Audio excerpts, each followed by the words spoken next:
بسم اللہ الرحمن الرحیم۔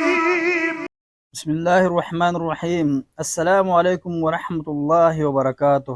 آج کی اس ایمان افروز ویڈیو میں ہم سنیں گے ایک ایسے عظیم صحابی کی مظلومانہ شہادت کا واقعہ جنہیں نبی کریم صلی اللہ علیہ وسلم نے جنت کی بشارت دی اور جن کے ہاتھ سے قرآن کریم کی مصاحف لکھوائے گئے۔ وہ تھے ذو النورین حضرت عثمان غنی رضی اللہ عنہ۔ شہادت حضرت عثمان رضی اللہ عنہ۔ شہادت حضرت عثمان رضی اللہ عنہ کے متعلق تاریخ گواہ ہے کہ اسلام میں صرف حضرت حسین رضی اللہ عنہ ہی کی شہادت مظلومانہ یا دردناک نہیں ہوئی، بلکہ اگر ہم 10 محرم کی طرف جاتے ہوئے راستے میں 18 ذی الحج کی تاریخ پڑھے تو اس میں ایک ایسی شہادت دکھائی دیتی ہے جس میں شہید ہونے والے کا نام حضرت عثمان غنی رضی اللہ عنہ ملتا ہے۔ وہی عثمان رضی اللہ عنہ جنہیں ہم ذو النورین کہتے ہیں، وہی عثمان رضی اللہ عنہ جسے ہم داماد مصطفیٰ صلی اللہ علیہ وسلم کہتے ہیں، وہی عثمان رضی اللہ عنہ جسے ہم خلیفہ سوم کہتے ہیں، وہی عثمان رضی اللہ عنہ جو حضرت علی رضی اللہ عنہ کی شادی کا سارا خرچہ اٹھاتے ہیں۔ حضرت عثمان رضی اللہ عنہ کی سیرت تو بیان کی جاتی ہے، قبل از اسلام اور بعد از اسلام کے واقعات بھی سنائے جاتے ہیں، مگر افسوس کی بات یہ ہے کہ ان کی مظلومیت کو بیان نہیں کیا جاتا، ان کی دردناک شہادت کے قصے کو عوام کے سامنے نہیں لایا جاتا۔ تاریخ کی چیخیں نکل جائیں اگر حضرت عثمان رضی اللہ عنہ کی مظلومیت کا ذکر کیا جائے۔ حضرت عثمان رضی اللہ عنہ کو 18 ذو الحجہ 35 ہجری میں ظالموں نے بڑی بے دردی کے ساتھ شہید کیا تھا۔ شقی القلب باغیوں نے آپ کے گھر کا محاصرہ کیے رکھا اور ان کا تقریباً 40 دن پانی بند رکھا گیا۔ یہ وہ عثمان رضی اللہ عنہ تھے جو کبھی امت محمدی کے لیے پانی کے کنویں خرید کر وقف کرتے تھے۔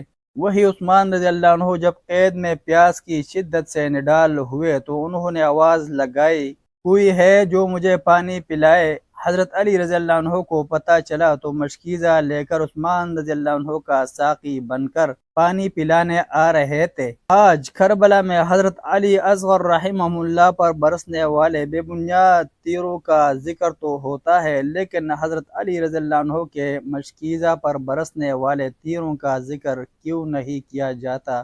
باغیوں نے حضرت علی رضی اللہ عنہ کے مشکیزے پر تیر برسانے شروع کیے تو حضرت علی رضی اللہ عنہ نے اپنا امامہ ہوا میں اچھالا تاکہ حضرت عثمان رضی اللہ عنہ کی نظر پڑے، اور کل قیامت کے روز حضرت عثمان رضی اللہ عنہ اللہ کو نہ کہہ سکے کہ اللہ، جب میرے ہونٹ پیاسے تھے تو تیری مخلوق سے مجھے کوئی پانی پلانے نہ آیا۔ یہ وہ حضرت عثمان رضی اللہ عنہ ہے جن کو 40 دن بھوکے پیاسے ایک گھر میں بند کیے رکھا گیا۔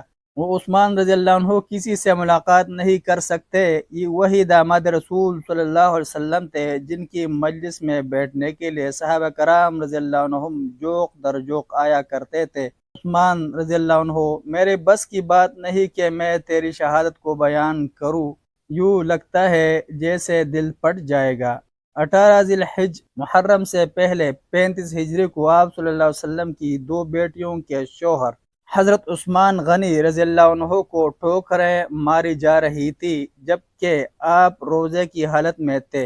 اس دن باغی دیوار فلانگ کر آتے ہیں اور حضرت عثمان رضی اللہ عنہ کی داڑھی کھینچتے ہیں، برا بلا کہتے ہیں۔ پھر ایک باغی نے پیٹ پر برچھی ماری، دوسرا باغی لوہے کا آہنی ہتھیار سر پر مارتا ہے، ایک تلوار نکالتا ہے اور حضرت عثمان رضی اللہ عنہ کا ہاتھ کاٹ دیتا ہے، وہی ہاتھ جس ہاتھ سے آپ صلی اللہ علیہ وسلم کی بیعت کی تھی، جس عثمان رضی اللہ عنہ سے آسمان کے فرشتے بھی حیا کرتے تھے۔ آج اس عثمان رضی اللہ عنہ کے جسم پر برچھی مار کر انہیں لہو لہان کر دیا گیا۔ وہ عثمان رضی اللہ عنہ جس نے بیماری کی حالت میں بھی بغیر کپڑوں کے کبھی غسل نہ کیا تھا، جب حضرت عثمان رضی اللہ عنہ زمین پر گر پڑے تو ظالموں نے حضرت عثمان رضی اللہ عنہ کو ٹھوکریں مارنی شروع کر دی، جس سے حضرت عثمان رضی اللہ عنہ کی پسلیاں تک ٹوٹ گئیں اور حضرت عثمان رضی اللہ عنہ باغیوں کے ظلم سے شہید ہو گئے۔ حضرت عثمان رضی اللہ عنہ وہ پہلے کاتب وحی تھے جنہوں نے رسول اکرم صلی اللہ علیہ وسلم کے حکم سے مصحف کی املا کی۔ انہیں عین کلام الہی کے سامنے شہید کر دیا گیا۔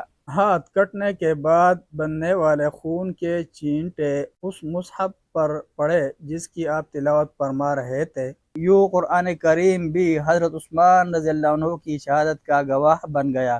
زندگی کی آخری ہچکی لیتے ہوئے ذو النورین کی زبان سے یہ آسمانی لفظ نکلے، فَسَيَكْفِيكَهُمُ اللَّهُ وَهُوَ السَّمِيعُ الْعَلِيمُ۔ سو ان کے مقابلے میں آپ کو اللہ کافی ہے اور وہی خوب سننے والا، خوب جاننے والا ہے۔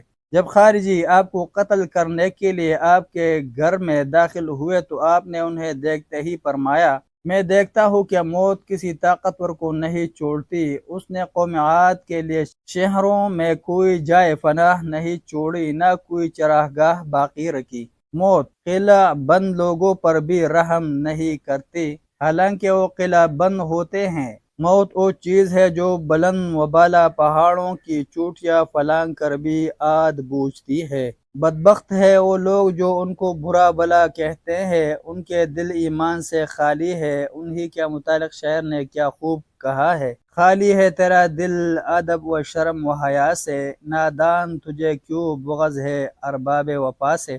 اے دشمن فاروق تجھے اتنی بھی خبر نہیں کہ فاروق کو مانگا ہے محمد صلی اللہ علیہ وسلم نے اپنے خدا سے۔